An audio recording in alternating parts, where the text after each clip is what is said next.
বা এটা কথার কথা না। জান্নাত জিনিসটা, জান্নাত জাহান্নাম জিনিসটা গল্প গুজবের ইস্যু না, সিরিয়াস ইস্যু। হয় জান্নাত নয় জাহান্নাম।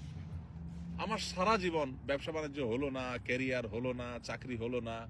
আমি একটা কথা সবসময় বলি, প্রবাসীদের মসজিদগুলোতে বিশেষ করে প্রবাসীদেরকে একটা কথা কমন শুনতে হয়, সেটা হলো তোর পরে বিদেশ যায় তোর চেয়ে বেশি জমি জমা কিনছে কেমনে, তুই কি করলি? হ্যাঁ, একই কথা মায়ের, একই কথা বাপের, বন্ধু বান্ধবের, বউয়ের, সবার একই কথা। তোর লগে একসাথে গেছে, যা 20,000 টাকা পরিশোধ করছে, দেনা দায়িক পরিশোধ করছে, এলাকা জমি জমা সব কিনা ভরাই ফেলতেছে, বাজারে দোকান নিছে, শুনছি ঢাকাও ফ্ল্যাট বুকিং দিছে। আর তুই কি করস? তোর সাথে একসাথে গেছে, প্রতি বছর একবার করে আসে, তুই 3 বছর আসতে পারস না, তোর টাকা হয় না, কি করলি তুই?